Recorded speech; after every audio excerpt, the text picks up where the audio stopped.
amigos apurimeños. Soy Maruja Georgia Díaz de Uripa, hijo de un changa.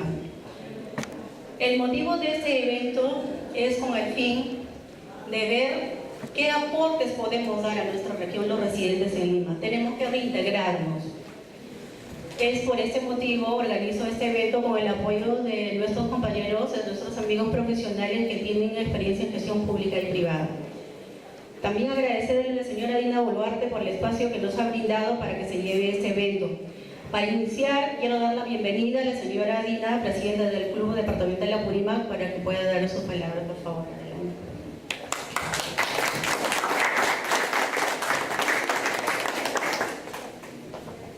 Buenas noches.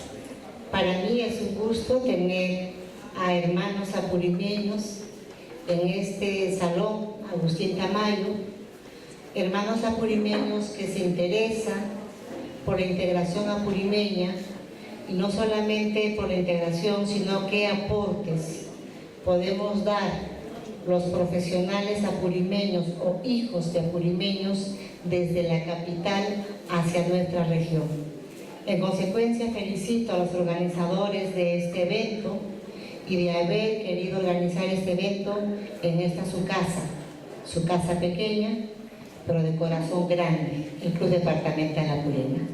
Así que sean ustedes bienvenidos y que se desarrolle dentro del marco de lo que del gesto académico y de ese reto de que los profesionales aquí en la capital podemos ser un aporte, un granito de arena para nuestra región, que tanto necesita, creo, de todos los hijos apurimeños. Bienvenidos, gracias y buenas noches. Bueno, amigos, como primer ponente vamos a presentar al doctor Walter Sichacuro, hijo apurimeño también, quien nos dará o quien tratará el tema de seguridad ciudadana. Nuevamente agradecer la invitación a los organizadores. Bueno, me ha tocado a mí el tema sobre seguridad ciudadana. Vamos a tocar algunos puntos relacionados específicamente a la labor de la policía dentro de la sociedad de nuestra región, que es Apurímac, con sus respectivas provincias y distritos. Como ya mencioné hace unos minutos, tuve la gran oportunidad de haber trabajado dentro de nuestra región en los años del 2000 al 2006, en los cuales tuve la experiencia de haber vivido pues, la realidad de nuestra población en distintos lugares de las provincias, de la región, lo cual sinceramente es bastante preocupante, como todos conocemos, dentro de esta región. Básicamente pues este tema de la seguridad ciudadana pues está un poco descuidado. Sé que la Policía Nacional, en forma articulada con distintas instituciones, se viene elaborando de manera continua con la finalidad de mejorar en este aspecto. Entonces, bueno, primeramente quisiera tocar un poco, ¿no? Ver el significado de seguridad ciudadana. Es la situación de tranquilidad y seguridad en una comunidad, producto respecto de las normas de convivencia social y del control de la criminalidad, que permite el desarrollo de las actividades ciudadanas en forma normal. Se caracteriza por ser una situación de tranquilidad y orden, donde las personas de una colectividad pueden desenvolverse libres de riesgo y de amenazas. Eso significa de que la población debe vivir en un clima de tranquilidad para poder desarrollar en nuestras actividades en distintos sectores de la sociedad. Bien, este sistema de seguridad, seguridad ciudadana, pues en el año 2003, pues observando que es una situación tan importante para la ciudadanía, para la sociedad, para la formalización de este tema, se ha creado pues este Sistema Nacional de Seguridad Ciudadana. Esto fue creado con la Ley 27933. Bueno, esto digo para recordar un poco cómo nace este Sistema de Seguridad Ciudadana y cómo viene realizándose en distintas provincias de nuestra región, y no solamente en nuestra región, sino en el país entero en realidad.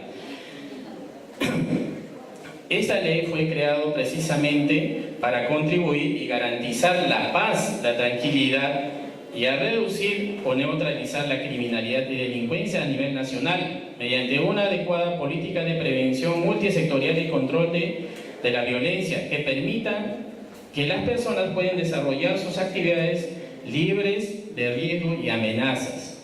Entonces, esta ley permite pues, la formalidad de esta institución del Sistema Nacional de Seguridad, de tal manera, observando con esta ley, se debe realizar este sistema de trabajo de seguridad ciudadana de manera formal, en forma organizada, con participación de todas las instituciones. Entonces, para tener una idea, más o menos cómo viene la constitución y la formación de esta institución que es el Sistema Nacional de Seguridad Ciudadana, pues viene este sistema con los siguientes componentes. Primero, este Sistema de Seguridad Ciudadana pues está conformado por el Consejo Nacional de Seguridad Ciudadana. Es la cabeza de esta institución. Y está también integrado por comités regionales de seguridad ciudadana. Esto está integrado dentro de la región, dentro de todas las regiones del Perú. En este caso, pues, de nuestro específico de nuestra región, está encabezado por nuestro gobernador. Asimismo, también están formados este comité regional de seguridad ciudadana, también dentro de las provincias. Y en las provincias encabeza esta institución, que son las autoridades, pues en este caso los alcaldes provinciales. Y en los distritos igualmente están encabezados presididos y encabezados por los alcaldes distritales. Esta institución, Consejo Nacional de Seguridad Ciudadana, preside pues el ministro del Interior. Asimismo también representa el ministro de Justicia, el ministro de Salud, el Ministerio de Economía y Finanzas, un representante de la Corte Superior de Justicia, el fiscal de la Nación, defensor del pueblo, 2 presidentes regionales, el alcalde metropolitano. Eso es el Sistema Nacional de Seguridad Ciudadana que preside pues para poder controlar a las regiones. En los comités regionales, provinciales y distritales de seguridad ciudadana también son los encargados de formular los planes, programas, proyectos, directivas de seguridad ciudadana, así como ejecutar los mismos en sus jurisdicciones en el marco de la política nacional diseñado por el Consejo Nacional de Seguridad Ciudadana. Así supervisan, evalúan la ejecución de este sistema. ¿Por qué? Porque este Comité de Seguridad Ciudadana pues, maneja un presupuesto económico, lo cual tiene que ser controlado, y este control lo lleva precisamente el Consejo Nacional, el Comité Nacional de Seguridad Ciudadana. O sea, las provincias, distritos, las regiones tienen que dar cuenta al Comité Nacional de Seguridad Ciudadana, que es controlado y encabezado por el Ministro de Interior, representado en distintas regiones del país. En cuanto se refiere cómo se forma la estructura de este Comité de Seguridad Ciudadana dentro de la región Apurímac, está presidido, como, si valga la redundancia repetir, está por nuestro gobernador regional, en este caso el señor Wilber Venegas. Él es el que preside dentro de la región. Asimismo, también integran las autoridades políticas, en este caso el prefecto de la provincia de Abancay. Participa también el jefe policial, en este caso hay un coronel que es jefe de región de la Policía Nacional dentro de la región de Apurímac, también participa como miembro de este comité regional. autoridades educativas del más alto nivel. En este caso tenemos su región departamental de educación de la región, las autoridades de salud, un representante del Poder Judicial, un representante del Ministerio Público, que es la Fiscalía, que conocemos todo el mundo, el defensor del pueblo, y también integra 3 alcaldes. Esto estamos hablando de la estructura dentro de la región, concerniente a la región. Ahora, con relación a los miembros dentro de la provincia, es precedido por el alcalde provincial. El alcalde provincial es el que preside en las provincias. Asimismo, en los distritos igualmente preside el alcalde seguido por la autoridad política, que es el subprefecto, que antes nosotros lo conocíamos como gobernadores, hoy en día se conocen como subprefectos porque ha cambiado la denominación.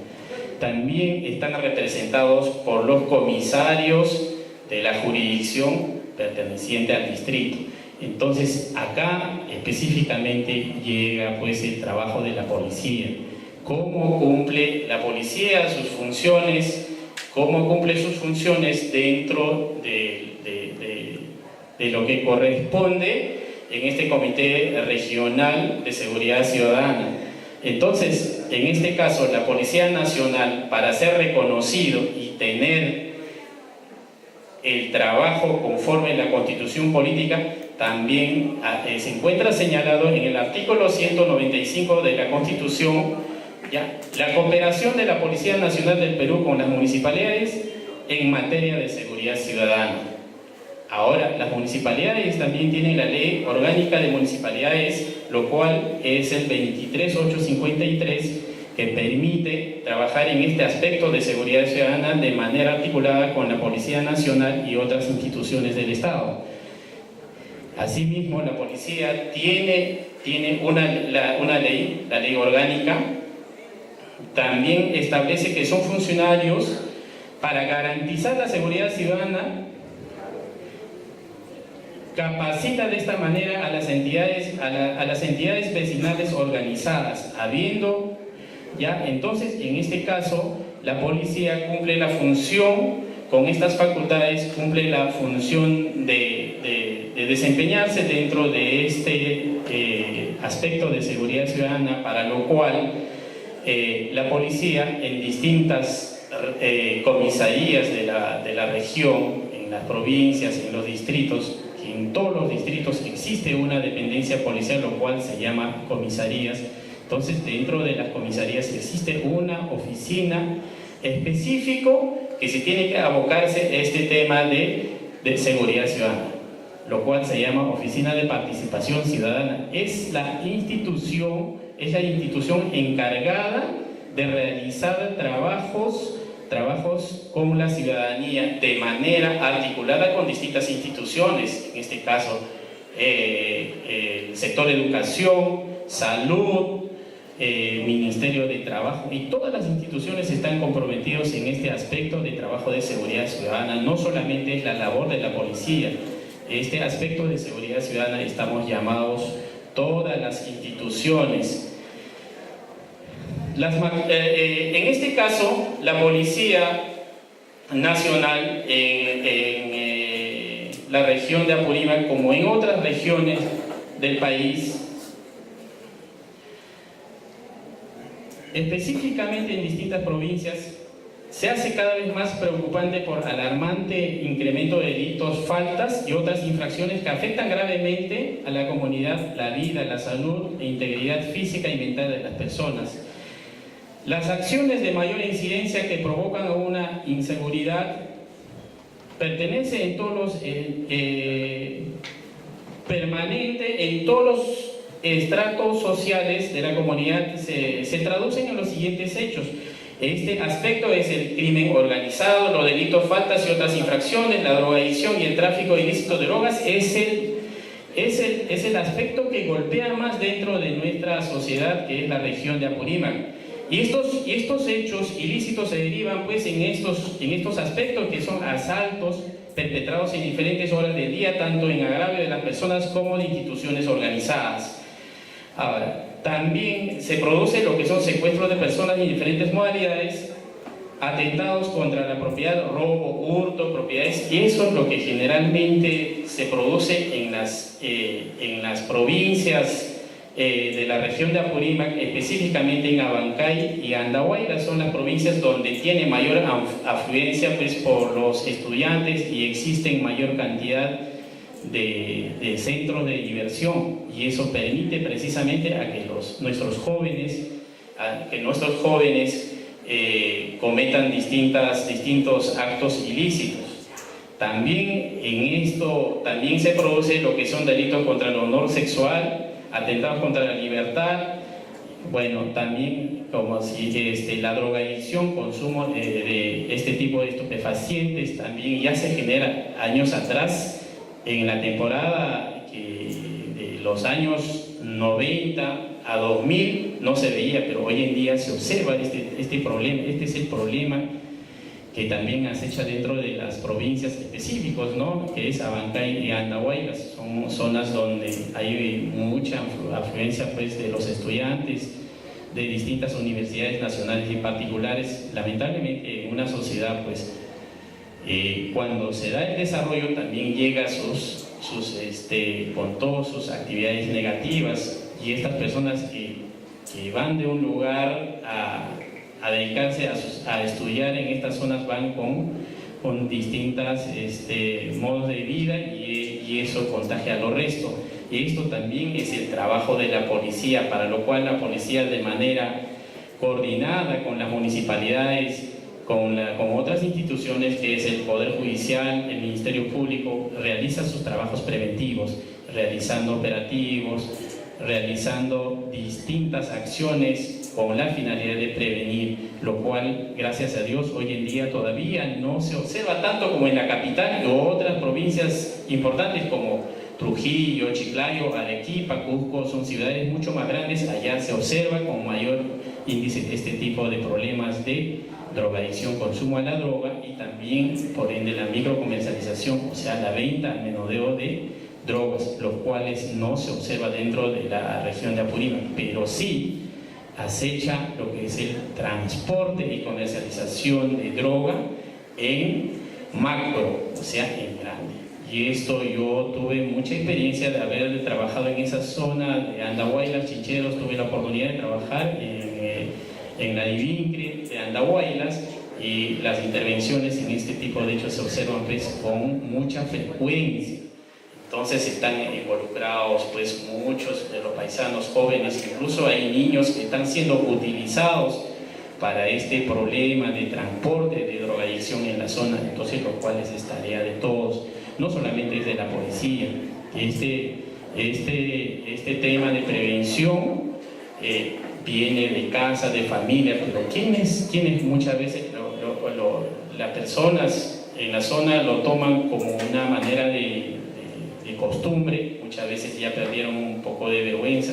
¿Por qué? Porque casi todo el mundo se dedican al transporte. No consumen allá la droga, pero sí transporte, cantidad 100, 200 kilos de droga, y eso afecta mucho en la población y básicamente en nuestros estudiantes en la zona.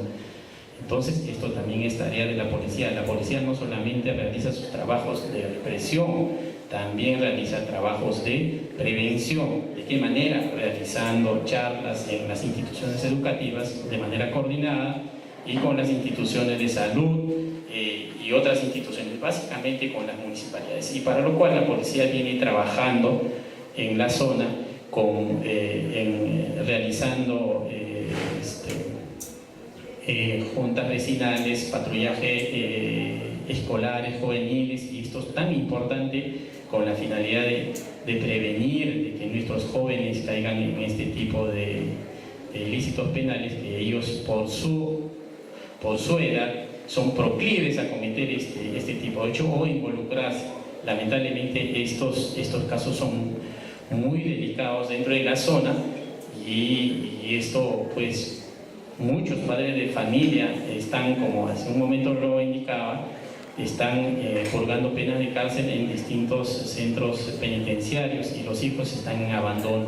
¿A falta de qué? Falta de orientación. ¿Por qué? Porque lamentablemente las instituciones no se hacen presentes con estos padres, para realizar charlas, orientaciones, de tal manera de que es importante de que se tiene que conocer a la población las consecuencias en estos temas. Las consecuencias son muy fuertes, en todo caso los niños o los hijos quedan pues al abandono y ellos también por falta de necesidad económica, falta de apoyo económico, también se ven involucrados y cometen este tipo de hechos. Entonces esto es tarea de todas las instituciones.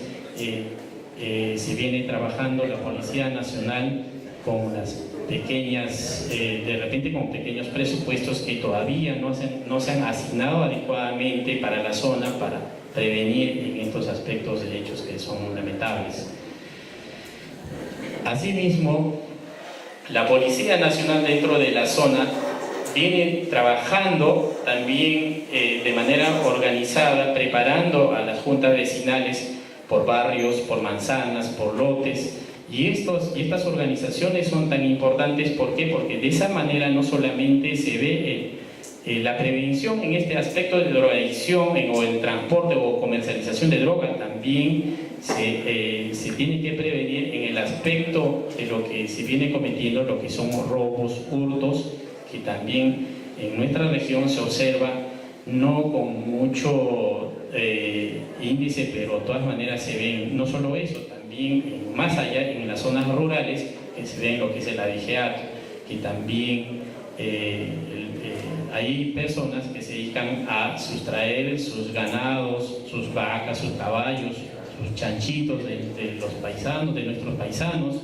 de nuestros familiares, los cuales también la policía no está ajeno, también está atento al cuidado de esto dentro de las dificultades presupuestales que existe. Lamentablemente la policía no lleva un presupuesto para este tema de seguridad ciudadana.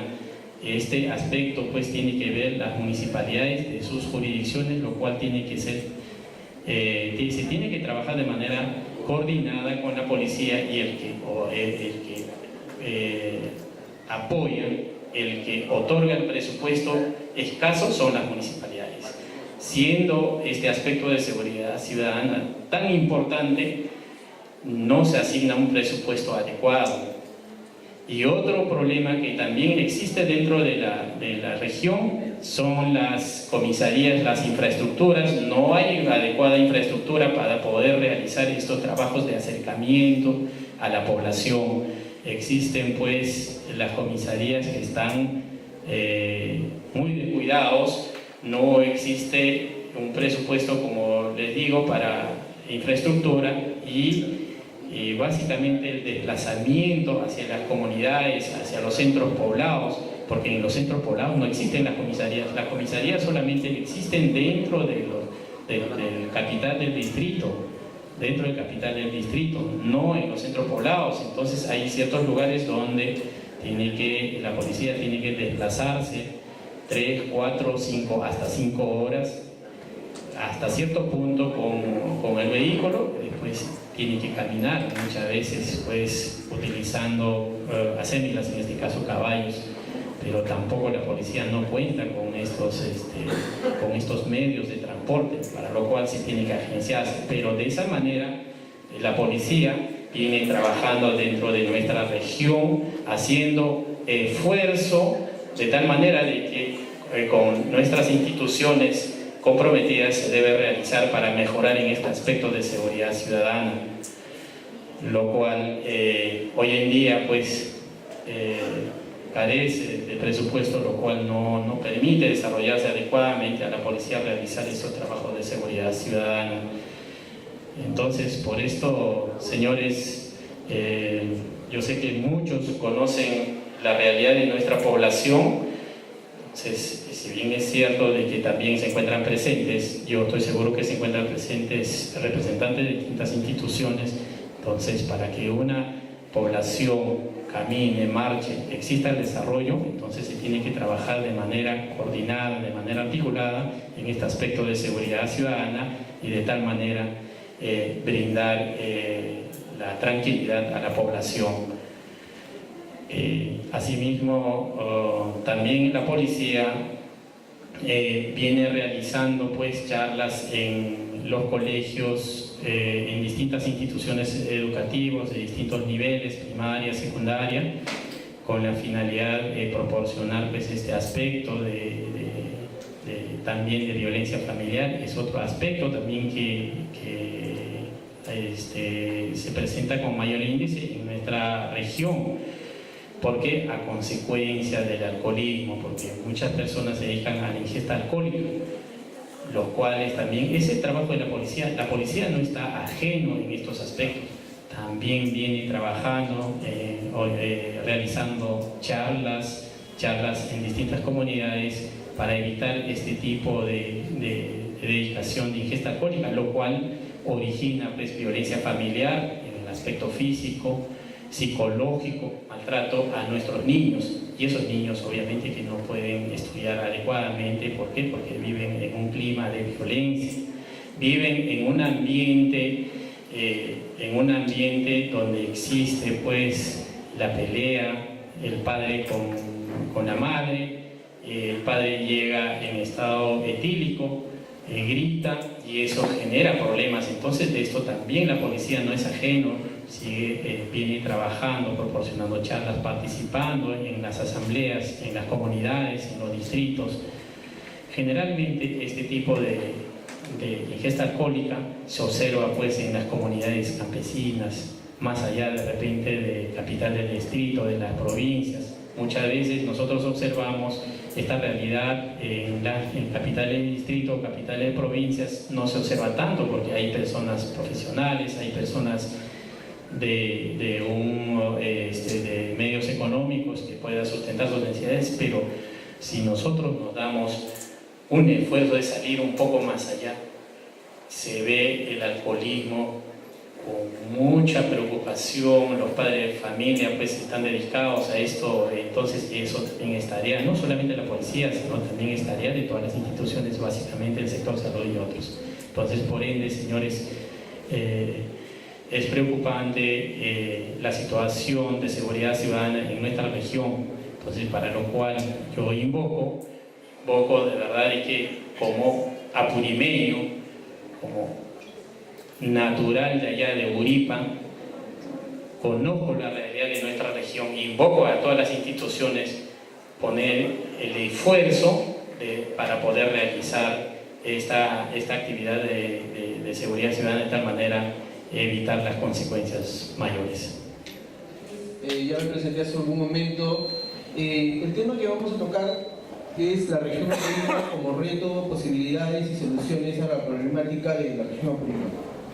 Tenemos como frente acá, en la primera vista, un espacio muy bonito de Apurímac. ¿Quién no conoce?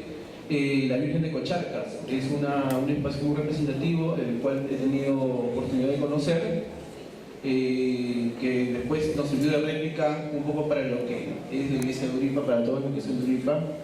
Esa ha sido un poco la inspiración del parecer. Sí.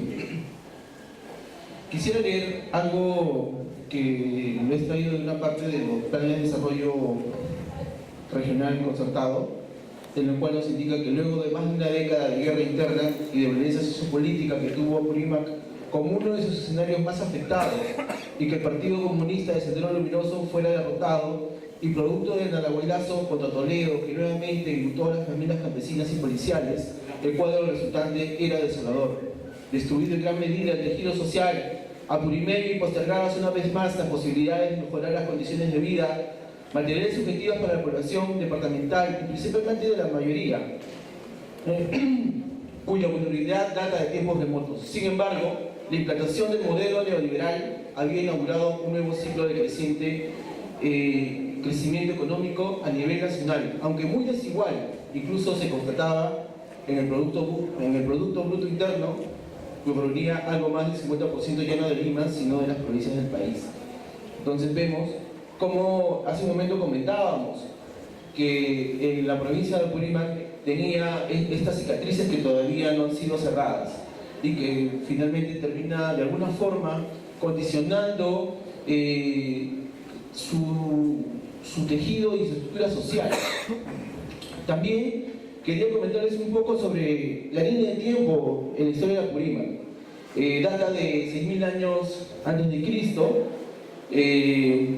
más o menos, para ponernos un poco en contexto, 2.000 años antes de las construcciones de las pirámides de Egipto. Luego pasa para una expansión y dominio chanca hacia los siglos XIII y XV, entre los siglos XIII y XV, perdón. Finalmente pasa a una época precolonial, antecediendo primero la dominación inca, seguidamente la conquista de la colonia, y hacia el año 1873, aproximadamente 50 años después de la declaración de independencia, se funda la provincia de Apurímac, la región de Apurímac, perdón. Entonces, Apurímac forma parte de un conglomerado de espacios que digamos, retiran de Cusco y de Ayacucho. Entonces, de ahí tiene un poco también la complejidad de la idiosincrasia. Luego pasamos a lo que vendría a ser la República, ¿no? Que tiene una serie de procesos en el cual pasa por un sistema de centralismo de haciendas, de urbanización, de propiedad terrateniente, y luego entramos a un conflicto armado, sabemos en los 80s, 90s, y finalmente la reconstrucción de los esfuerzos por el desarrollo de la atención social, que todavía estamos en ello. Su ubicación. Apurímac se encuentra en la sierra sureste, ¿no? Cuya capital es Abancay, ¿no? Es la más poblada además, limita al norte con Cusco, al este de la misma forma con Cusco, no sé, bueno. Esto de acá que ven aquí es Apurímac, esto es Cusco, ¿no? Para este lado, para el lado oeste está Ayacucho y más hacia el sur está Arequipa. Ahí podemos apreciar bien. Y tenemos las provincias de Chicheros, Andahuaylas, Abancay, Aymaraes, Antabamba, Grau y Cotabambas. Son los 7 distritos, ¿no? que hemos mencionado, y esa es su conformación geopolítica, ¿no? Podemos ver que la provincia que tiene, digamos, mayor cantidad de distritos es Andahuaylas, tiene 20 distritos, Aymaraes 17, Grau 24, Chicheros 10, Abancay, Antabamba 7 y Cotabamba 6. Algo importante que quería denotar, y lo habíamos empezado en la primera parte, era la cantidad de población, ¿no? Apurímac en la actualidad tiene un promedio de 400.000 habitantes, no se aprecia bien, pero mayor parte de ella es población rural. En Abancay hay 135.000 y así sucesivamente. Acá podemos ver en estos cuadros un poco la distribución porcentual urbano-rural, como vemos como en Apurímac comprende un 74 hacia 1981, en 1993 pasa a 74 y en 2007 pasa a 54%. ¿Qué quiere decir? Que ha habido una migración de la población rural hacia el área urbana. Sin embargo, podemos hablar de los centros poblados. Lo habíamos comentado al inicio, que los centros poblados es, digamos, el sector que tiene mayor número de pobladores. Tenemos 3.500 centros poblados, 594 en Abancay, 769 en Andahuaylas, 403 en Antabamba, en Aymaraes 602, Chicheros 331, Cotabamba 545, Grau 350. Entonces podemos ver que hay un gran número de centros poblados y es donde está la mayor cantidad de comunidades campesinas. Quisiera leerles también, es necesario remarcar que la población y los centros poblados en Apurímac son esencialmente comuneros, pues en su ámbito territorial, de acuerdo a la información disponible, en el 2006 existían 400 comunidades campesinas, que en el conjunto agrupaban 76.600 familias. Esa es una cantidad bastante enorme, digamos, proporcionalmente hablando, de las 400.000 personas que viven en Apurímac, ¿no? Entonces representa un gran número, ¿no? de personas, de familias que viven como comunidades campesinas en los centros poblados.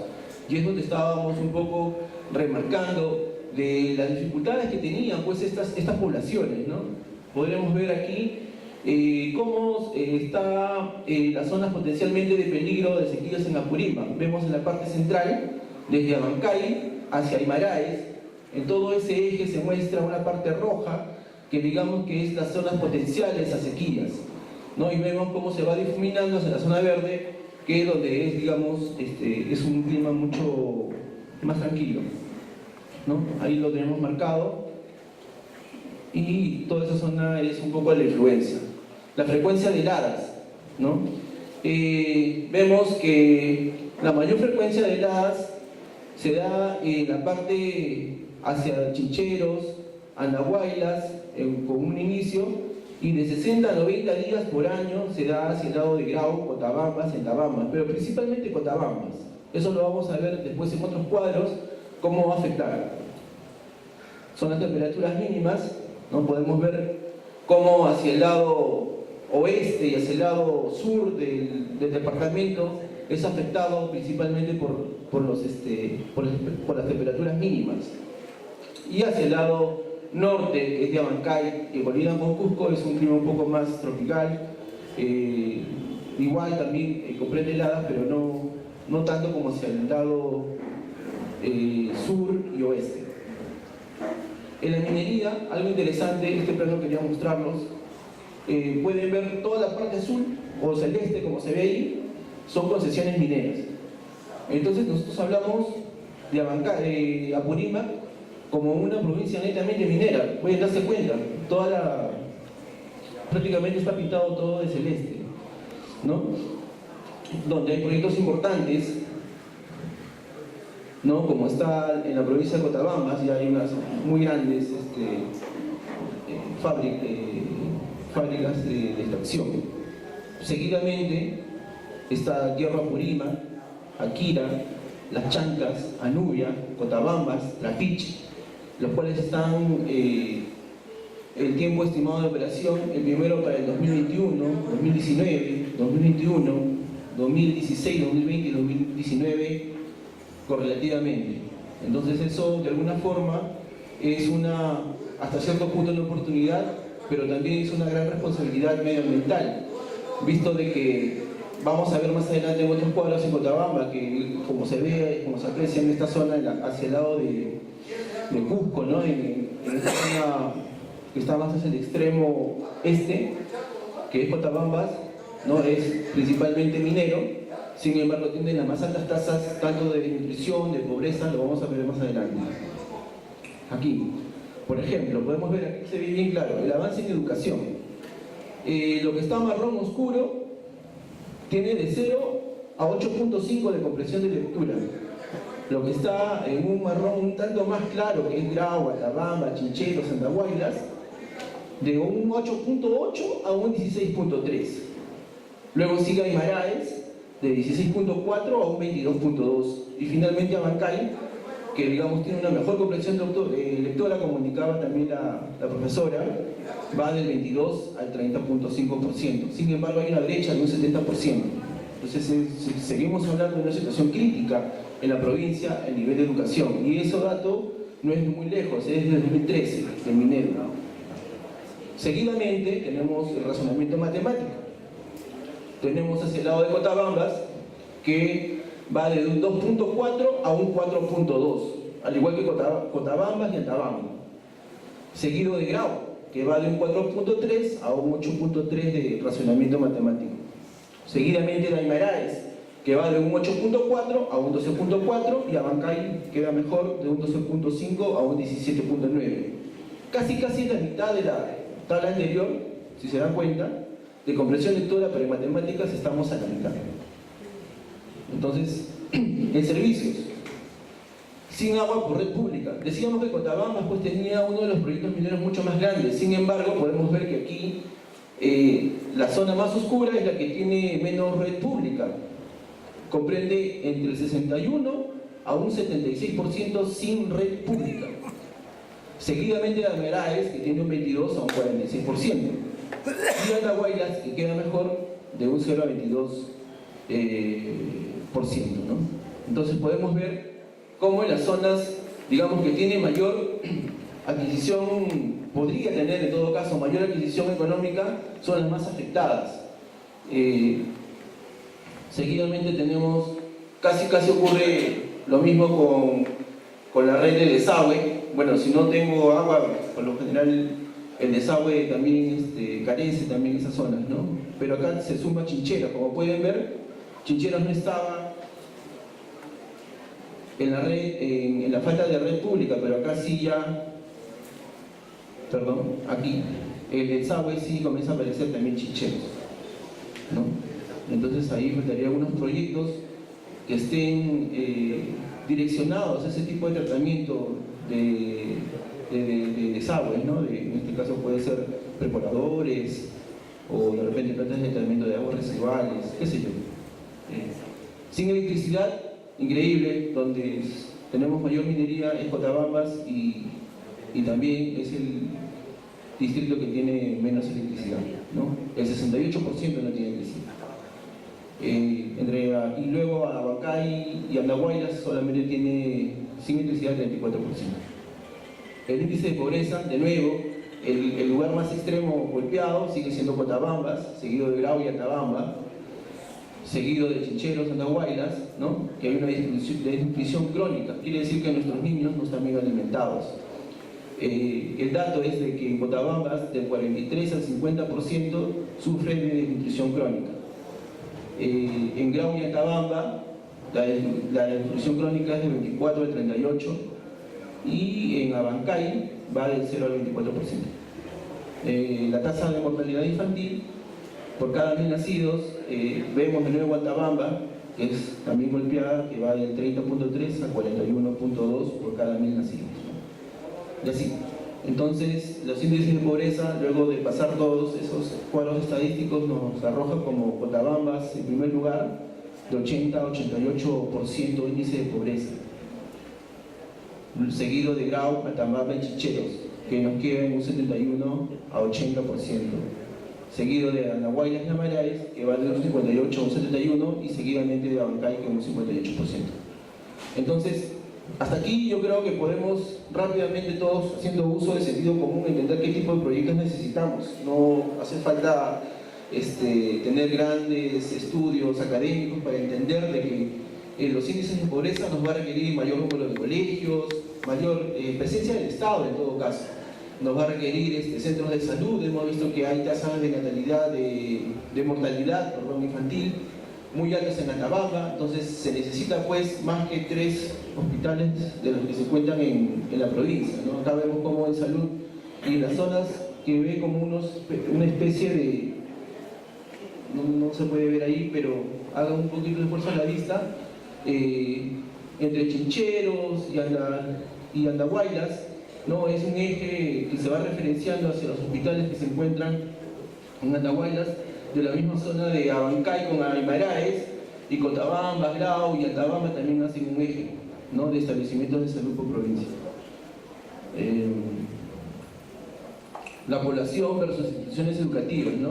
Vemos que en Abancay, como comentaba la profesora, había 374 instituciones educativas, en Andahuaylas 618, en Atabamba 91, en Aymaraes 200, en Chincheros 305. Entonces vemos cómo con colores podemos identificar un poco dónde tenemos mayor número de establecimientos educativos. Sin embargo, la inversión sigue siendo muy poca, a pesar de que tenemos como hemos visto en el mapa de minería, como dice, un suelo bastante rico, ¿no? Lamentablemente no está siendo bien distribuido. Hablábamos también de los corredores económicos, ¿no?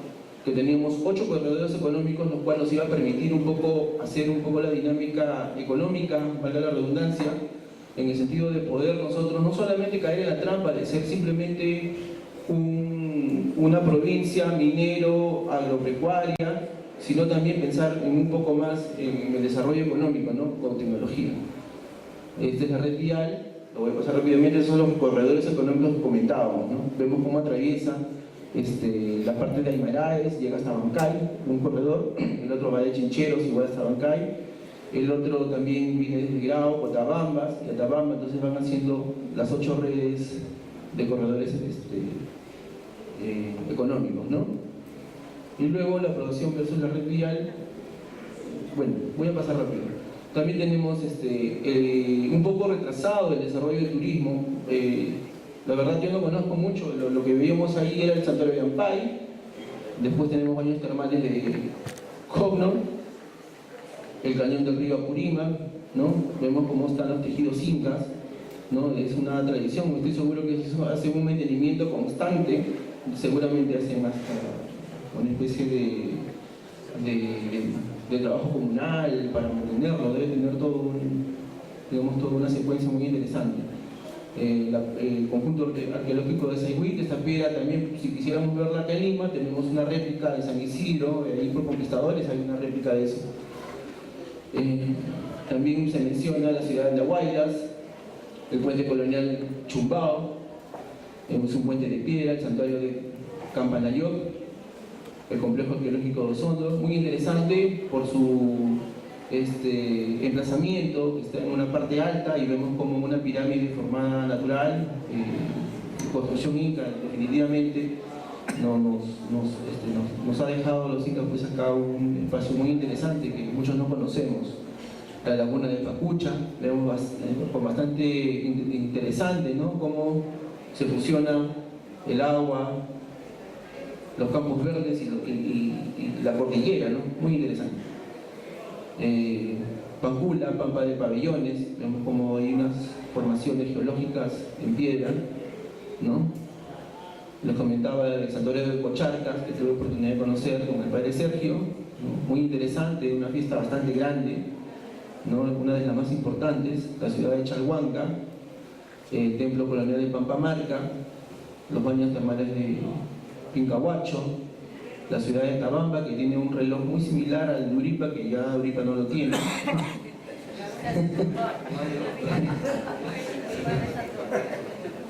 Y así, ¿no? La ciudad de Antabamba, también tenemos la iglesia de Huaquica, la anterior que hemos visto, esta es la iglesia de Chalhuanca, el Señor de Ánimas, que es una fiesta muy interesante, muy bonita, la iglesia de Ocobamba, la iglesia de Uripa, bastante imponente, es un hito urbano, que tuve también la oportunidad de trabajar con el padre Sergio. Entonces, ¿cuáles son los riesgos? Los riesgos para nosotros poder enfrentar las políticas públicas acorde a las necesidades, tenemos los siguientes. El bajo nivel de gobernabilidad retrasa la inversión. La probabilidad de ese riesgo, estrés y el impacto estrés, o sea, es muy fuerte. Que no haya gobernabilidad y eso de todas maneras nos va a retrasar la inversión. Un poco podemos ver el tema con PPK. Si él no se ajusta a los pantalones, como quien dice, retrasa la inversión y es lo que estamos viviendo, ¿no? Y un poco es este cuadro también, este cuadro técnico. Cambio de gestiones de política. Ocurre cuando entra un alcalde, sale el alcalde, entra uno nuevo, entonces borrón y cuenta nueva, empieza de cero y quiere hacer, no respetan los planes. Entonces lo importante de la gestión pública es continuar las obras, continuar los planes, ¿no? Estos planes que se han venido desarrollando, que son 2 y se han ido integrando, la siguiente autoridad tiene que continuar con los planes. Estos son planes de desarrollo concertado, ha sido un trabajo de bastantes técnicos que han trabajado en ello y que nos permite de alguna forma tener una hoja de ruta, ¿no? Que nos permite también enfocar qué proyectos son los más importantes para la provincia. También uno de los riesgos son los grupos de poder, intereses personales, ¿no? Hay mucha gente que utiliza la política, ¿no? Que son los grupos de poder para intereses personales. También podríamos saber la creciente conflictividad social, ¿no? Como ocurre actualmente con los profesores, ¿no? Es un conflicto social, nosotros tenemos bastantes conflictos, creo que son más de 200, no recuerdo exactamente cuántos. Incremento de desempleo, el narcotráfico, la inestabilidad política. ¿Qué ocurre si es que nos llega la inestabilidad política? Entonces hay un incierto en las inversiones, ¿no? Entonces eso también nos retrasa. ¿Qué también nos puede afectar? Los desastres naturales, lógicamente, ¿no? Hemos tenido hace poco en Piura un desastre natural que también nos ha paralizado. Salíamos de una para por el cambio político y en Piura ocurrió un desastre y nos remató. Entonces hemos tenido ya muchos meses de para, entonces también eso ha, facilitado para que se agudicen los conflictos sociales, ¿no? La agudización del cambio climático, la inestabilidad de reglas de juego, política de promoción de consumo, poblaciones ubicadas en zonas de riesgo. Eso ocurre bastante también, no solamente en Apurímac, ¿no? Eso también ocurre acá en Lima. Podemos ver en todas las laderas cómo se van ubicando, ¿no? Entonces, esto también, la ubicación en zonas de riesgo. ¿Qué son zonas de riesgo? Donde pueden ocurrir, en este caso pueden ocurrir heladas, desprendimientos, aludes, avenidas de río, ¿no? Zonas de friaje. Entonces, las políticas públicas también tienen que enfocar en ese sentido la ubicación, el planeamiento de la ciudad, el planeamiento del crecimiento urbano, para evitar todo esto, porque año tras año siempre vamos declarando en emergencia y finalmente no terminamos de poner los pantalones al medio gobierno y ordenar un poco lo que vendría a ser las zonas de ubicación de la ciudad. El colapso de la gestión de residuos sólidos, ¿no? Si es que no hay una gestión de residuos sólidos, termina por contaminar el medio ambiente y eso también afecta, ¿no? Como enfermedades. Pérdida de la biodiversidad y servicios ecosistémicos, ¿no? Situación agraviada por la minería también, contaminación ambiental, despoblación de las zonas rurales, que es lo que podríamos temer finalmente si es que no hay un impulso, un desarrollo a las comunidades campesinas que hemos comentado. Y la mayor fragmentación por causa de una falta de integración cultural también nos va a afectar. Son fuertes esos impactos, ¿no? La aceptación general de la corrupción, dice, roba pero hace obra. Eso todos lo estamos aceptando, ¿no? Entonces yo creo que ahí podríamos tener una llamada de atención a todos nosotros, porque muchas veces nos reímos y votamos por personas que nos venden este cliché, ¿no? Bueno, lo importante es que haga obras, dicen, ¿no? No que importa que robe, estamos mal ahí. Luego la caída de los precios de los commodities, ¿no? Si se cae el precio de los minerales nos afecta enormemente. Es por eso que también es uno de los componentes que ha hecho que el país no crezca más del 3%, creo que estamos. Bueno, ahí el economista nos va a ilustrar un poco más. Luego el interés de la población para la generación de actividades extractivas, ¿no? Los objetivos de Apurímac están en reducir las brechas de desigualdad en la población, mejorar las condiciones de salud, mejorar la condición de educación, incrementar el acceso a la vivienda, incrementar los niveles de producción y de productividad, mejorar los niveles de competitividad de la región, incrementar la calidad de empleo, de nuestra calidad. Sabemos que estamos muy subvencionados, no solamente en la región. Vemos como hace poco acá en las Malvinas los chicos tenían que trabajar por 20 soles encerrados. Esas son condiciones que no debemos permitir en ninguna parte de nuestro país. Modernizar la institucionalidad de las entidades públicas en el territorio es muy importante, la modernización, porque así agilizamos los trámites. Los trámites terminan siendo muy engorrosos, de mucho tiempo, con mucha gente metida tanto en los municipios, en los gobiernos regionales. Para sacar un proyecto tiene que hacerse una serie de condiciones que finalmente termina agotando, y tu proyecto que tienes que hacerlo necesariamente para 6 meses terminas en 2 años, 3 años, me comento. Entonces haciendo un penal de limpia y pura ya van 4 años que todavía no lo pueden viabilizar. Entonces es terrible cómo se pierde tiempo en las instituciones públicas. Luego, mejorar la calidad ambiental en la región, importantísimo, porque si no mejoramos la calidad ambiental en la región, no enfocamos las políticas públicas de mejoramiento ambiental, tampoco va a moverse la minería. La minería es importante, es uno de los motores del país, pero también debemos tener las condiciones para que pueda mejorarse la calidad ambiental. Disminuir la vulnerabilidad ante fenómenos naturales y antrópicos de la población, ¿sí? Eso también es muy importante.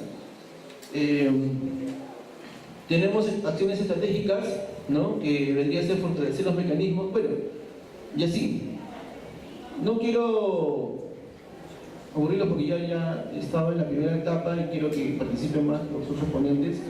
Y quiero también un poco sensibilizarlos, ¿no? Miren la declaración de Apurímac.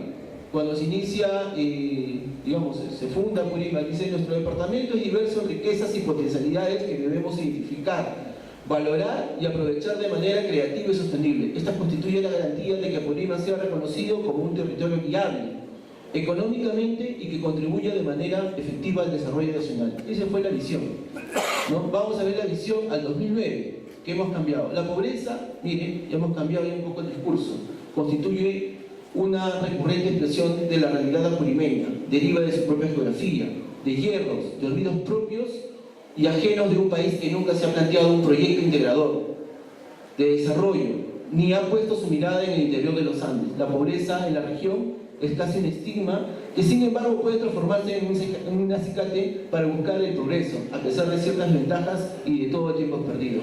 Eso es la visión de Apurímac en 2019 y vemos cómo ha cambiado y enfoca realmente lo que es la pobreza. Entonces, señores, nosotros tenemos una gran responsabilidad como ciudadanos de Lima, como hijos apurimeños, de poder enfrentar esta problemática y, creo yo, hacer un memorial a las entidades, a quienes corresponda, ¿no? Hacer fuerza para que se pueda enfocar, en síntesis, diría, en las comunidades campesinas, que es la base de toda la pirámide y la estructura política social, ¿no? Que está muy echada de menos, y vemos cómo hemos visto cómo se ha ido alejando de la chacra, ¿no? Y se va yendo hacia buscar oportunidades hacia la ciudad, donde muchas veces es muy difícil, sin educación, con condiciones de trabajo infrahumanas, muchas veces mal pagados. Entonces tenemos que pensar y replantear nuestras políticas públicas. Gracias. Continuamos en esta oportunidad con la participación del ingeniero Rodolfo Cornejo Rivero, también nuestro paisano aymarés, especialista en tema de lo que es medio ambiente y calentamiento global. Muchas gracias a todos. Y también agradecerle a Maruja por la amabilidad de haberme permitido presentar este trabajo.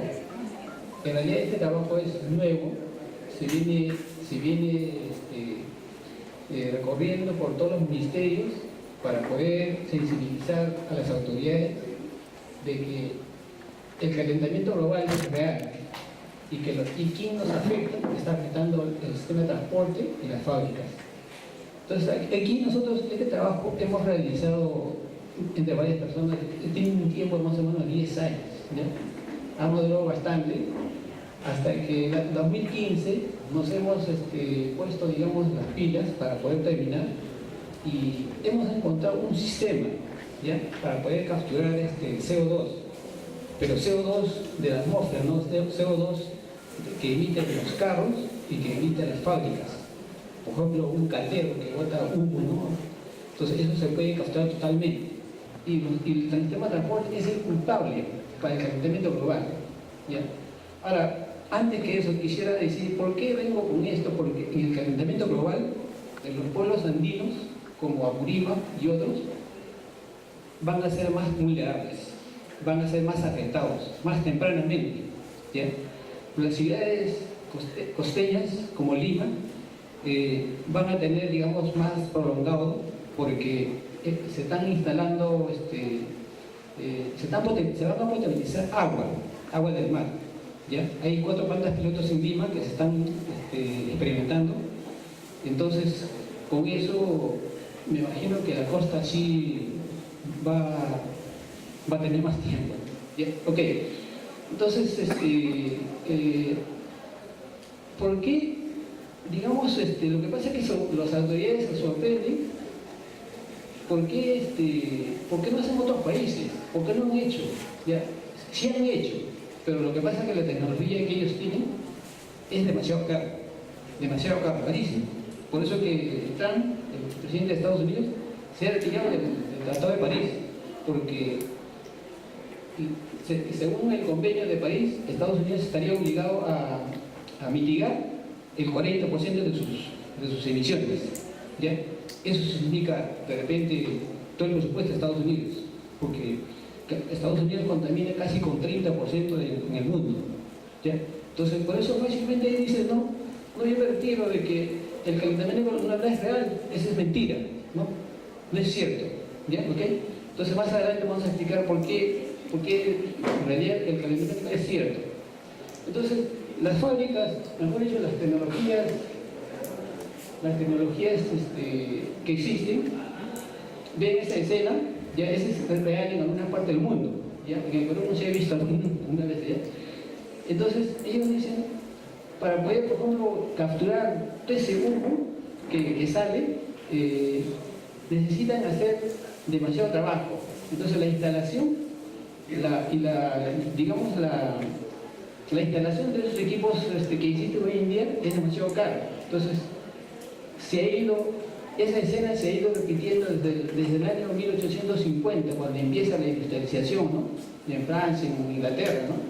Entonces, no nos dimos cuenta de que el CO2 como componente en la naturaleza es solamente 0.03%. O sea, el hombre no le dio importancia a esas moléculas de gas. Entonces, tal vez pensaban de que no iba a hacer tanto daño, ¿no? Pero se llega el año 1958 que alguien se da cuenta de que en los laboratorios se dan cuenta de que la cantidad de moléculas de CO2 es más de lo que se estaba planeando, o de lo que se sabía. Entonces dice, ahora, ¿por qué está subiendo? Entonces llegaron a la conclusión de que el causante es ¿cómo se llama? El causante es el hombre. ¿Por qué? Por la emisión del uso de combustibles fósiles, carbón, petróleo y sus derivados. ¿Ok? Entonces, a raíz de eso nosotros, ¿qué hemos hecho? En el anterior, por favor, repiten, por favor. En el anterior, no sé, ya, esos gases salen a alta temperatura, salen con gases sucios, ¿no? Y alta velocidad. Entonces, en esas condiciones es difícil capturar. Entonces, ¿qué hemos hecho nosotros? Este es el punto donde están saliendo los gases, ¿no? Nosotros hemos hecho la prueba de eso, hemos colocado un equipo de esa manera como ven en la pizarra, en la pared, y resulta que al llegar a este punto, ¿ya? El gas no tiene velocidad, el gas no tiene temperatura y el gas sale limpio. Todos los gases, todos los óleos han sido atrapados secuencialmente en ese equipo. Y solamente nos queda capturar el CO2. Entonces, como las otras partes se hicieron ensayo anteriormente, entonces el año pasado, en noviembre de 2016, hemos construido en la parte verde, ¿ya? La parte verde es un parecido al ciclo de carbono natural. Para explicar, el ciclo de carbono natural del CO2 natural, o sea, natural digo porque es la emisión de las plantas, de los volcanes, todo eso, ¿no? Por nada de combustión, ¿ok? Entonces, se produce el ciclo de carbono por la fotosíntesis, todas las cosas que conocemos, que más abajo vamos a explicar. Se produce en la captura cuando los mares, digamos, cuando la parte alta, más abajo está, vamos a ponerlo acá, por favor. Aquí, ya. Cuando la parte alta, o sea, por eso que se pasan cuando pasan los aviones, es donde está el tope donde está la acumulación de CO2. Cuando la parte alta de ese espacio, ¿no? se ha acumulado en esta parte, ¿ya? Entonces, en el ciclo natural, ¿qué está pasando? Un ratito. Cambiar la posición. Ya. Este es el ciclo natural. Tenemos las nubes, ¿ya? Los gases suben en un proceso normal, ¿ya? Y de ahí, ¿qué se produce? Se produce las moléculas de CO2 suben hacia la atmósfera, por donde pasan los aviones, y al ver que el ciclo de carbono natural se da cuenta de que se ha acumulado tanta cantidad de moléculas de CO2 en la atmósfera. Entonces los mares, los océanos se calientan y envían vapor. Ese vapor, al estar en esa altura, se enfría. Al enfriarse, llueve y se diluye con el CO2 natural. Entonces hace un barrido, entonces tras ciclo, eso ha sido la vida del hombre, de la vida de la Tierra, durante 1000 años. Eso están justificados, se han hecho simulaciones, ¿ya? La máxima cantidad de partículas partes por millón que debería existir en la naturaleza para que todo sea normal, son 300 partes por millón, ¿ya? Hoy en día estamos casi 407 partes por millón. El límite permitido por la naturaleza máximo es 450, o sea, nos acercamos, ¿ya? Según los científicos, si pasa ese valor, el clima va a ser incontrolable. Va a haber demasiado calor, va a haber demasiada lluvia la cosa que va a ser un desastre. Niños de repente cada año, ¿ok? Entonces, esa parte ya hemos explicado, ya vamos a continuar aquí. Esa parte ya está entendida. Entonces, en esta parte, nosotros en la parte verde, nosotros hemos simulado casi parecido al ciclo de carbono natural. Pero después nos dimos cuenta de que el CO2 producido por el hombre por la combustión tiene otras características. Solamente de nombre es CO2. El CO2 que emite la combustión es más liviano. En cambio, el CO2 natural que hemos visto es más pesado.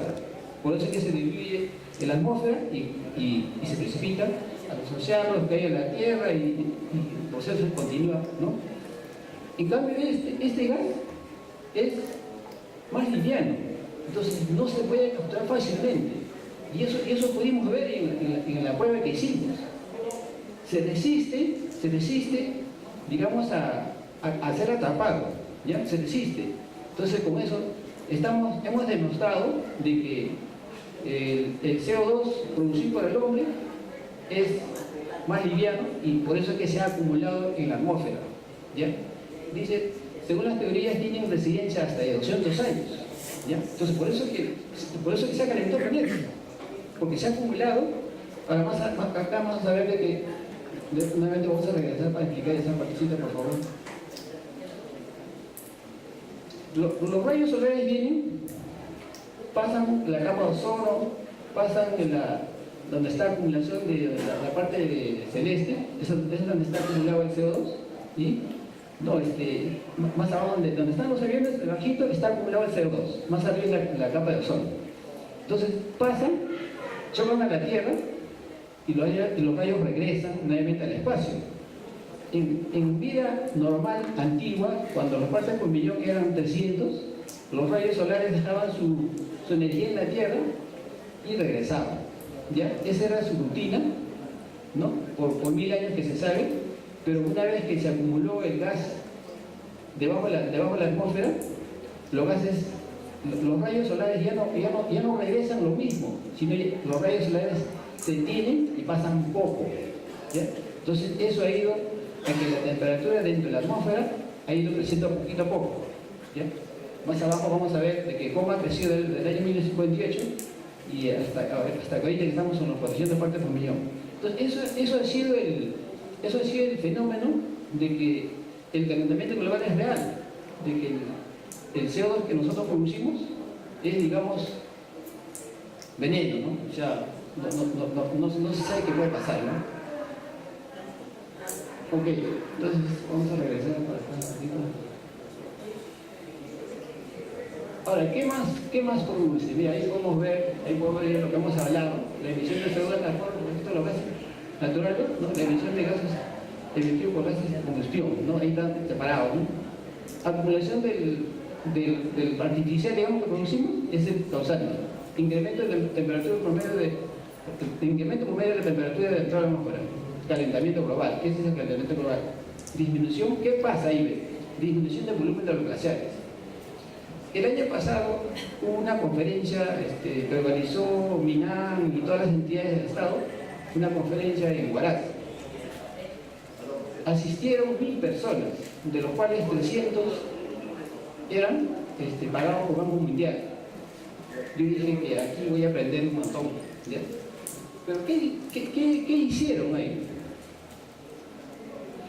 Lo más denigrante fue de que un presentador español le felicitó al presidente regional de Huaraz por proteger sus glaciares, por hacer el esfuerzo por proteger sus glaciares para que no desaparezca el volumen.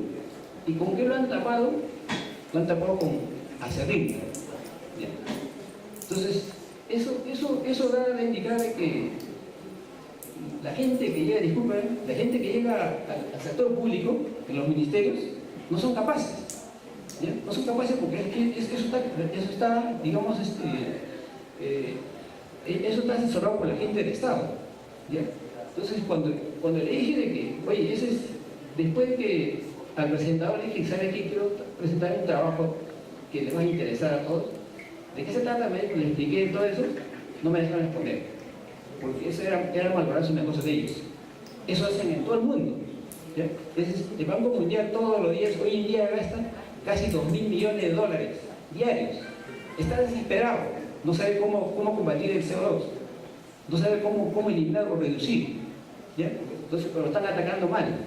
El ataque no tiene que ser sembrando más plantas. Claro, sembrando más plantas vamos a poder capturar CO2, ¿no? El natural.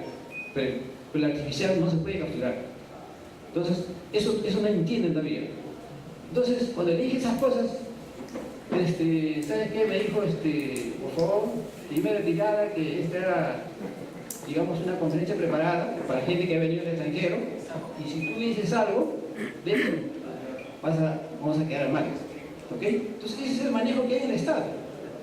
Entonces, nosotros desde que era yo estudiante, yo creía pues, en el Estado y yo creía en el gobierno, que las cosas se están haciendo bien. Hace un momento los anteriores opositores dijeron de que Apurímac tiene un montón de cosas, ¿no?, que podemos aprovechar. Porque si el Estado no actúa, si los que componen el Estado son corruptos o no tienen, digamos, capacidad, no se puede hacer nada. ¿Ya? Entonces, ahorita yo acabo de comprobar de que los ministerios están en la nada en esto, no tienen nada. Es más, todavía, el Perú ya se ha comprometido el año 2010, en el 2015 tenía que haber reportado sus reducciones de emisión. ¿Ya? No había un reporte, porque no han hecho nada. ¿Qué van a reportar si no han hecho nada? Además, no hay tecnología. ¿Ya? Cuando he presentado esto, que me dicen, ¿sabes qué? Tienes que llevar al Congreso. También he ido al Congreso. El Congreso me dice, ¿sabes qué? No tenemos nada que hacer acá, eso, porque es tecnología, solamente necesitamos leyes.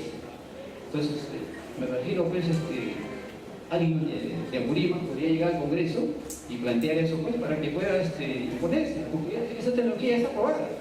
Se puede aplicar en cualquiera de los puntos de emisión que existen, hasta en los vehículos, que es otro esquema que no está aquí presente. ¿Ya? Entonces, eso es lo que yo he venido a presentarles, presentamos a Apurímac. Yo también soy de Apurímac, yo soy de Chalhuanca, Saraica y una partecita de Quilcaca.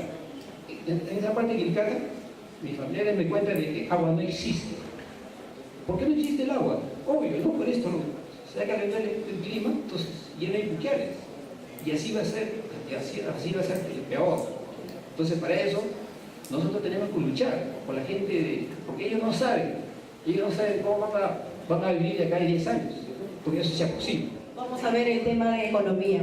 Para ello tenemos presente al doctor José Luis Tapia Rocha, presidente del Instituto de Libre Mercado. Zona de Desarrollo Económico para la región Apurímac. Yo vengo en representación del Instituto de Libre Empresa. Tenemos más o menos cerca de 20 años proponiendo temas relacionados a la prosperidad, a la riqueza, a los temas que conciernen a la libre empresa, ¿no?, que es la creadora de riqueza. Voy a plantear lo siguiente. Una tesis central que manejamos nosotros en el instituto es que la evidencia científica muestra que a mayor libertad económica en un país, en una región, incluso hasta en una ciudad, genera los ingresos y la riqueza que hace que prospere y pueda ser una región, un país, una economía de primer mundo. La evidencia científica es esta.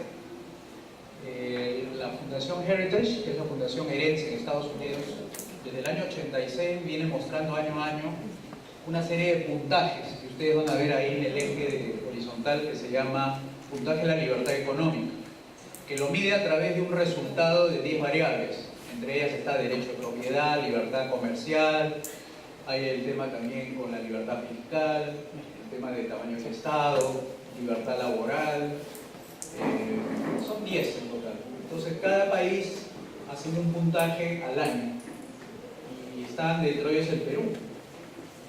Y lo interesante de ese puntaje, de ese ranking, fue establecer si eso tenía algún impacto en la libertad económica sobre alguna variable importante de la economía.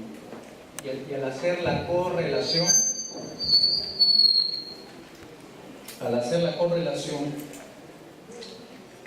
se encontró lo siguiente, que la variable más importante, la que encontraron que había correlación, era el PBI per cápita o la libertad económica.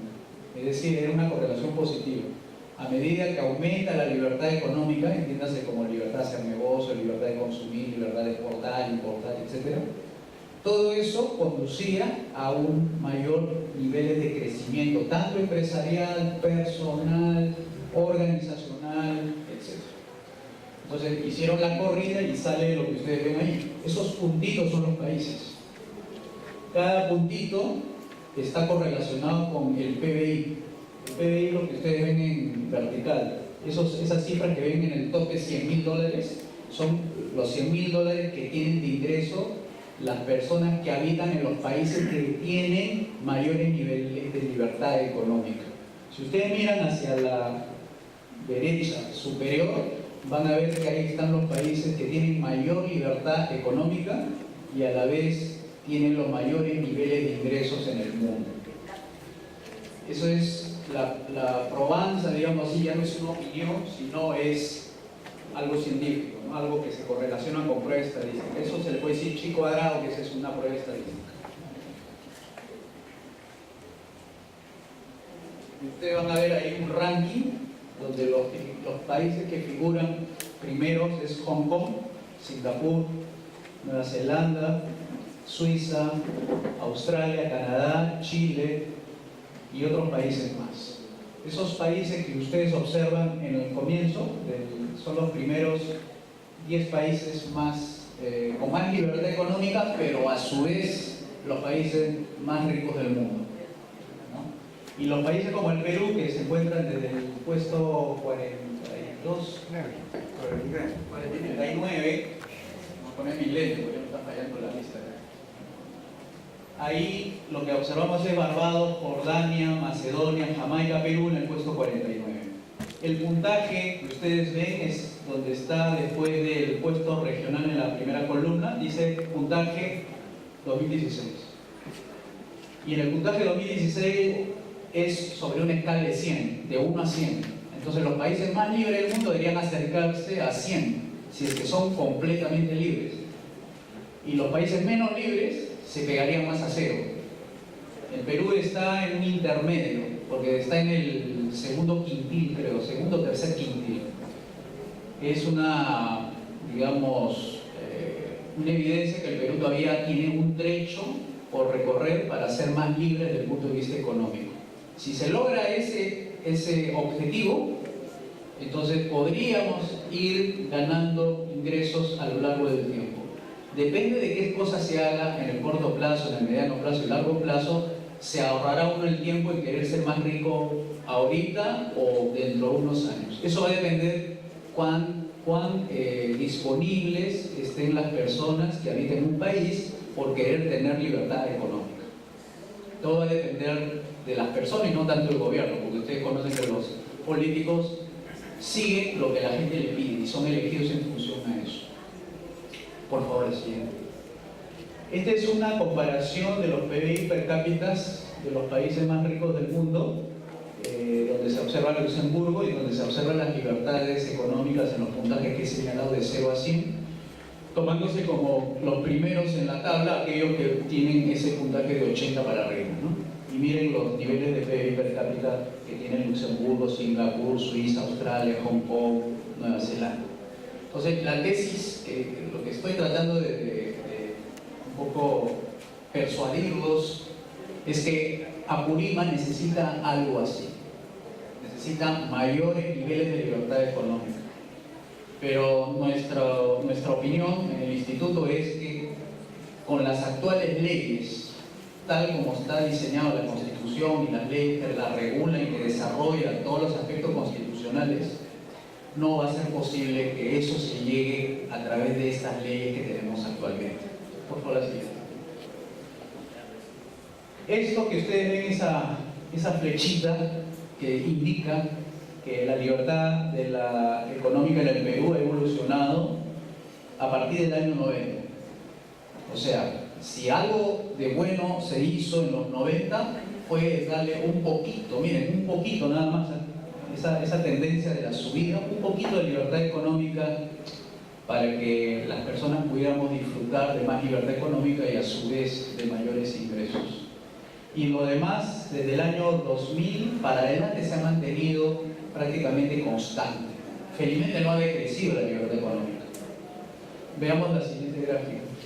Perdón, la siguiente cuadro. Esta es la comparación de los enunciados en el régimen económico de la Constitución. Si ustedes comparan el artículo 110 con el artículo 58, ustedes notarán que hay grandes diferencias. Mientras en el primero, en el artículo 110, le daban como una de las fuentes de creación, como la fuente de creación de riqueza al trabajo, en el énfasis del artículo 58 dice la iniciativa privada y libre. Eso cambia completamente el concepto de cómo se hace economía en un país, a través de lo que señala la Constitución. Y en el artículo 111, aquí el Estado, en la Constitución del 79, tiene un rol central en el ejercicio de su mandato para que se realicen los planes y a su vez se lleve esto a los resultados económicos. Es decir, ya no es las personas quien decide qué producir, cómo producir, dónde producir, igualito para el caso de que consumen, qué consumir, dónde consumir, a quién le debo comprar para consumir, igualito para el caso que exporta. En cambio, en el artículo 59, el Estado está como un estimulador de la riqueza, ¿no? ¿Qué garantiza? 3 libertades: la libertad de trabajo, la libertad de empresa, la de comercio e industria. Con este poquito nada más de libertad que se le ha dado a las personas para que puedan ejercer con total libertad su ejercicio económico, se ha podido lograr lo siguiente. La siguiente. Lo que ustedes ven a partir del año 90 es esa evolución positiva del crecimiento de la economía. Con esa poquita libertad económica, ojo. Miren lo que se ha podido lograr eso. También se ha podido lograr la siguiente gráfica. Lo que ustedes ven es la evolución de la inflación. Con la Constitución del año 70 se llegaban a los niveles de inflación, lo que significa en la parte práctica es la pérdida de poder adquisitivo anual, mensual, hasta diaria. Nosotros hemos tenido la inflación diaria, incluso horaria, porque en la mañana tú comprabas a un precio y en la tarde variaba, ¿no? Siguiente. Estos son los resultados económicos comparativos de la Constitución del 79 contra la Constitución del año 93. 10 años después de la Constitución del 79, o sea, donde está marcado en recuadro rojo, pero si ustedes comparan la del año 93 y después le dicen, ¿qué pasó 10 años después? En el año 2003, ustedes miran la comparación de 159.000 millones a 245.000 millones de soles. O sea, 10 años después de la vigencia de la Constitución.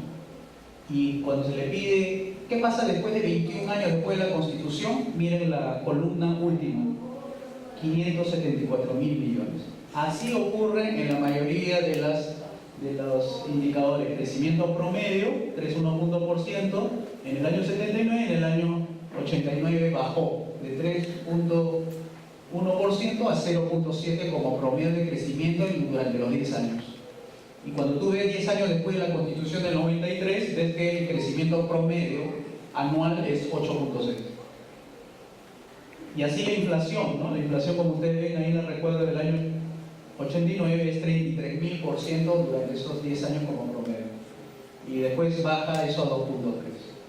Y eso se acuerda de la gente, ¿no? De cómo era la situación acá. El desempleo igual, el número de huelga del sector privado, la pobreza país cae. Y más aún cuando pasa 21 años después, cae a 1/4 de lo que era antes. Número de hogares con agua potable y el ingreso promedio al menos ha mejorado. Pero eso es poquito, en realidad se puede lograr mucho, pero eso es algo que quería señalar. Siguiente. Estas son la comparación de las constituciones de Perú y Estados Unidos, solamente para hacer algunas características nada más. Mientras la Constitución de Estados Unidos tiene 7 artículos, nosotros tenemos 205. Cuando nosotros hablamos de cuándo se promulgó la Constitución de Estados Unidos, fue en el año 1787 y la del Perú 1993. Número de constituciones de Estados Unidos, 1. Nosotros, 13, ¿no? 12, perdón. Número de leyes, 11.955 leyes promulgadas hasta la fecha y nosotros tenemos 30.000. Ellos tienen más población que nosotros y ellos tienen menos leyes que nosotros. Y al final, cuando tenemos que sacar el ingreso por habitante, ahí hacemos la comparación, $55.000 contra los 9.045. O sea, lo que trato de presentar es que hay evidencias que estarían mostrando, y lo pongo en condicional, hasta ahora estarían mostrando que la libertad económica es un requisito para poder prosperar. O sea, en otras palabras, la libertad, ¿no? Siguiente, por favor. Estos serían los principios de la prosperidad: libertad económica, propiedad privada y gobierno limitado. Esos tres principios deberían ser los principios rectores o los valores, si quieren llamarlo, para que haya prosperidad. 3 nada más: libertad económica, propiedad privada y gobierno limitado. Siguiente, por favor. Lo que nosotros estamos proponiendo en el instituto es, primero, que la ideología, por lo menos de la mayoría de las personas, no tampoco le pretendemos que todos piensen igual, pero por lo menos la libertad económica debería ser una ideología mayoritaria. ¿Para qué? Para que eso se traslade en la política. La política, con la libertad económica, los primer requisitos para que un país tenga libertad económica es que su gobierno sea limitado a pocas funciones. Porque lo contrario, si el gobierno crece mucho, las libertades se van perdiendo. Ahí tienen el caso de Venezuela. Cuando crece demasiado el gobierno en poderes, en recursos, en leyes, empieza a retroceder las libertades, no solo las económicas, sino las individuales también.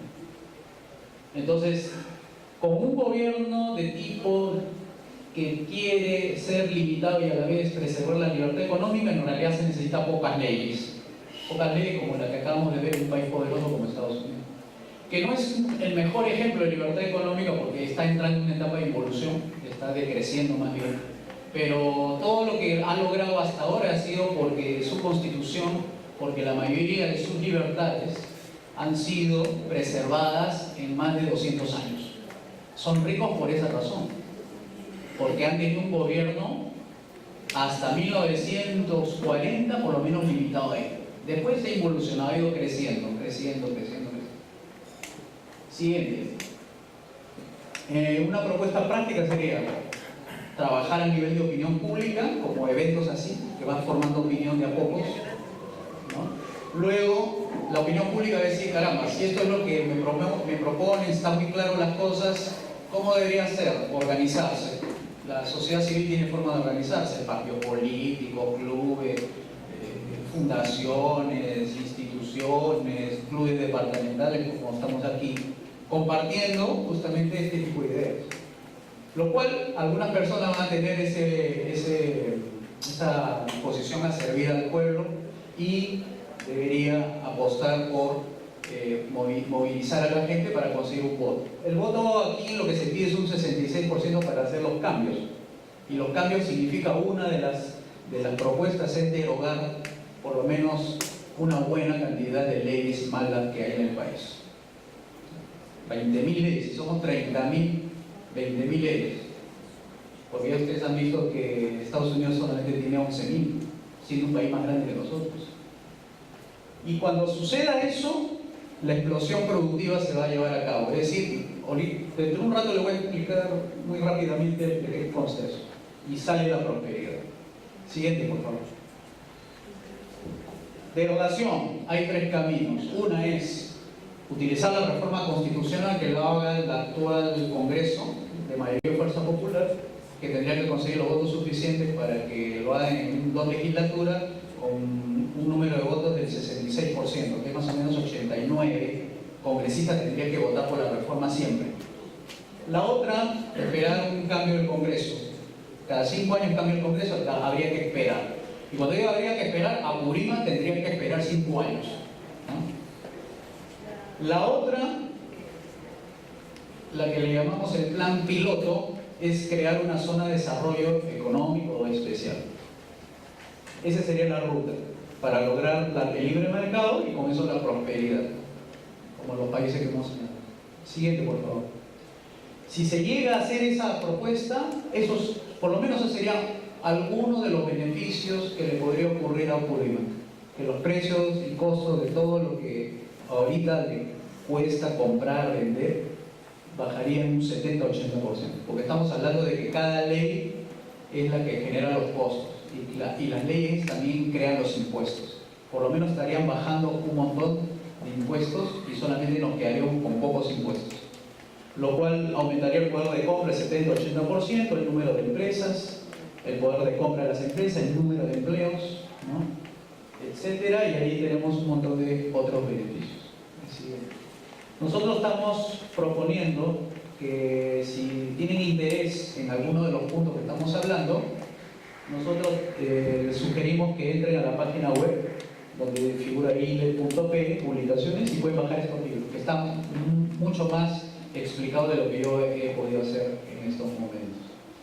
Entonces, a Maru yo le alcancé una propuesta donde está el proyecto de ley con la exposición de motivos, que consta de 5 páginas, donde se daría la ley de creación de la zona de desarrollo económico para Apurímac.